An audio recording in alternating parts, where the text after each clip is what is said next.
विद्यार्थी मित्रांनो, सह्याद्री ट्युटोरियल्स मध्ये तुमचं स्वागत आहे। आज 4 जुलै आणि आज आपण अमाइन ही टेस्ट घेणार आहोत सह्याद्री टेस्ट सिरीज मध्ये। या वेबसाइट्स आपण यूज करतो आणि आपणच नाही, महाराष्ट्रातले MHTCET चे सगळेच प्लॅटफॉर्म ऑलमोस्ट बरं का लक्षात घ्या याचाच यूज करत असतील किंवा करतायत। ओके, त्यामुळे कधीतरी लोड आला तर काही इश्यू होत आहेत सर्व्हरचा, पण ते लगेच क्लिअर केले जात आहे। त्यामुळे तुम्ही कोणती टेस्ट मिस करू नका। 6 ते 10 एवढा ब्रॅकेट ठेवलाय आपण, तुम्ही टेस्ट द्याच। बरं, आज अमाइनची टेस्ट आहे। मी तुम्हाला सांगू का, सगळे PYQs मी बघितलेत आणि मी क्वेश्चन असे सॉर्ट आउट केलेत। याच टाइपचे क्वेश्चन सीईटीत आलेत। म्हणजे काय, एक तर डेफिनेशन। आता अमाइन म्हणजे काय रे? आता अमाइन म्हणजे डेरिव्हेटिव्ह ऑफ अमोनिया आहे। अमोनियामध्ये तुम्हाला माहित आहे 1, 2 आणि 3 हायड्रोजन NH3 वरती आणखीन एक लोन पेअर त्याच्यावरती एक नाही। आता हा लोन पेअर आहे ना, तो ती डोनेट करू शकतो आणि ऍसिड बेस थेअरीमध्ये ती लेवेज थेअरी तुम्हाला माहिती आहे की जो लोन पेअर डोनेट करतो तो बेस असतो, म्हणजे बेसिक नेचर। हा पॉईंट पुढे येणारच आहे। म्हणजे बघा, आजच्या लेक्चरमध्ये सगळं मी एक्सप्लेन करणार नाहीच आहे, लक्षात घ्या। मी पहिल्यांदा क्वेश्चन सॉर्ट आउट करून देतो आणि नंतर मी तुम्हाला काही व्हिडिओची लिंक पण प्रोव्हाइड करणार आहे। बघा, आता डेफिनेशन मी तुम्हाला सांगितले, they are derivatives of ammonia in which 1, 2 or all 3 hydrogen atoms are substituted by alkyl किंवा अरिन ग्रुप। बरोबर, मेन पॉइंट काय, जर मी एकाच हायड्रोजनला जर सबस्टिट्यूट केलं अल्किल ग्रुपनं, चला या हायड्रोजन व्हायची एक अल्किल ग्रुप आला, तर नायट्रोजन जवळ 2 हायड्रोजन येतील ना। म्हणजे मुद्दा काय की ज्याच्यामध्ये NH2 ग्रुप असतो ना, तो प्रायमरी अमाइन। हे लक्षातच ठेवा। बघा, बऱ्याच मुलांची गडबड काय होते, आता मी 4 कार्बन घेतलेत, ठीक आहे, समजा 5 कार्बन आहेत, इथं 5वा कार्बन घेतो। आता NH2 ग्रुप ज्या कार्बनला अटॅच आहे तो कार्बन आता 3 कार्बनला अटॅच आहे, मग हे टर्शरी अमाइन झालं का? नाही, इथं NH2 ग्रुप आहे ना, ते प्रायमरी अमाइन आहे।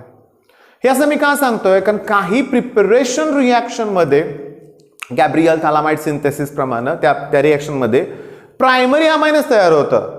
आलं का लक्षात? तेव्हा तुम्हाला प्रायमरी अमाइन ओळखता आलं पाहिजे। NH2 ग्रुप आहे ना, प्रायमरी अमाइन। हाइन्सबर्ग म्हणजे डिस्टिंग्विश टेस्ट आहेत, हाइन्सबर्ग टेस्ट, बेन्झीन सल्फोनिल क्लोराइड बरोबर रिॲक्शन होते, पण टर्शरी अमाइनचे होत नाही। कारण त्यात ना टर्शरी अमाइन मध्ये काय होतं की सगळेच हायड्रोजन जर अल्किल ग्रुपने रिप्लेस केले तर ते R3N या टाइप मध्ये असणार आहे, मग हायड्रोजनच नाहीये रिॲक्शनसाठी। मग हाइन्सबर्ग मधला जो बेन्झीन सल्फोनिल क्लोराइड आहे तो त्याच्यावर रिॲक्ट होणारच नाहीये।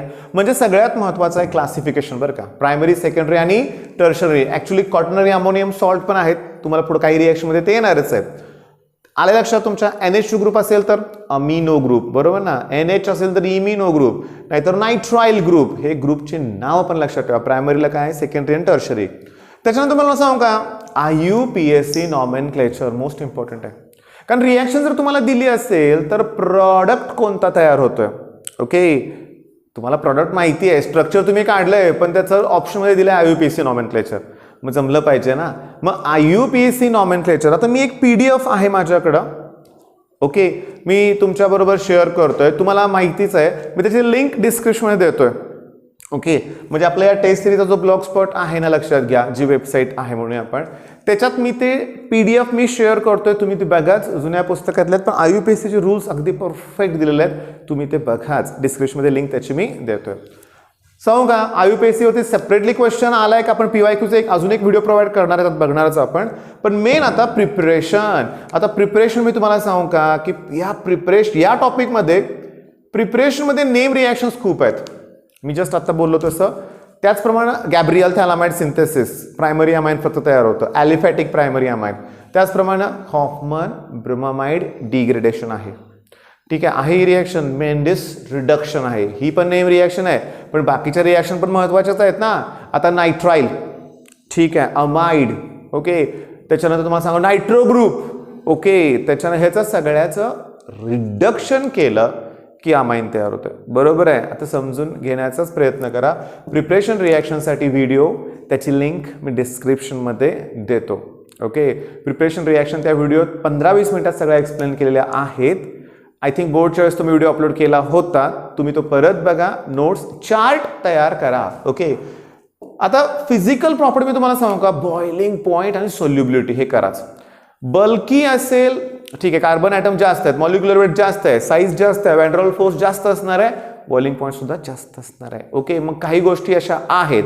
पुन्हा प्रायमरी, सेकंडरी, टर्शरी ह्याच्यात बॉइलिंग पॉईंट मध्ये ऑर्डर बघा, तुम्हाला हे केलंच पाहिजे। बेसिक नेचर तुम्हाला सांगू का 2 मिनिटात सांगून होणार नाही आहे. तुम्हाला सांगू का solvation theory plus I effect, steric hindrance effect, आणि मी तुम्हाला सांगू का मी जे तुम्हाला PDF प्रोव्हाइड केलेत ओके त्या बेसिक्स नेचर अतिशय व्यवस्थित एक्सप्लेन करून दिलंय. आता जुनं मी तुम्हाला बोललो ते आहे फिजिकल प्रॉपर्टीज आणि basic nature of a mind, perfect explain केलंय. तुम्ही त्यातला पेज नंबर 496 चेक करा त्या PDF मधील, ठीक आहे.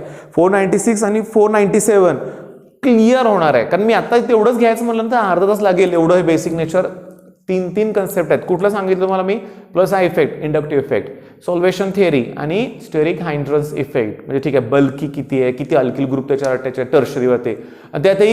त्यातही तुम्हाला गंमत सांगतो, ही केमिस्ट्रीची गंमतच म्हणूया आपण, की एक्सपेरिमेंटल कंडिशन नुसार, ऑब्झर्वेशन नुसार त्यांनी काय कन्क्लुजन पण त्यात दिले. तेव्हा PDF नीट वाचाच. बेसिक नेचर हे तुम्हाला सांगू का, आता इथे मी स्टार करतो, ओके, इथं पण मी एक स्टार करतोय आणि त्याच्यानंतर डिस्टिंग्विश टेस्ट, याच्यावरती जास्तीत जास्त क्वेश्चन्स आलेले आहेत PYQs मध्ये. मग हे केलं पाहिजे ना. सांगू का डिस्टिंग्विश टेस्ट मध्ये ना सांगतो नायट्रस ऍसिडची रिॲक्शन अमाइन बरोबर वेगळे वेगळे होते. हाइन्सबर्ग टेस्टची रिॲक्शन वेगळे होते. कार्बाइल अमाइन टेस्ट आहे, ठीक आहे. मग ते प्रायमरीला सेकंडरी टर्शरी पासून वेगळं करते, लक्षात घ्या. सगळ्यांना डिस्टिंग्विश करत नाही, पण प्रायमरीचीच रिॲक्शन काय होते, काहीतरी आयसोसायनाइड टेस्ट असते ती, बरोबर आहे. मग तुम्हाला या गोष्टीचा डिस्टिंग्विश टेस्ट परफेक्ट करायच्या आहेत. मग आता मेन मुद्दा काय, छोटे छोटे व्हिडिओ मी देतोय, लक्षात घ्या. पण मेन पॉईंट काय, डिस्क्रिप्शन बॉक्स चेक करा, PDF मिळवा, जुने व्हिडिओ बघा, अजून एक व्हिडिओ मिळेल त्याची थोडीशी वाट बघा आणि सरळ सुरुवात करा अभ्यासाला. आज आपला पहिला दिवस जर असला तरी काय हरकत नाही. CETला वेळ मिळणार आहे, अजून महिनाभर तर मिळेल ना, मिळेल, काय सांगू शकत नाही आपण. बघू आता, जसं आपले एज्युकेशन मिनिस्टर बोलले होते की 12वीचा रिझल्ट लागल्यानंतर CET बद्दल कळवू आपण, तशी आशा करूया उद्या परवाच काहीतरी कळेल. मग आणखीन स्ट्रॅटेजी चेंज करता येईल. तोपर्यंत एक एक टॉपिक घेऊया आपण, कंप्लीट करा. बेस्ट ऑफ लक, धन्यवाद.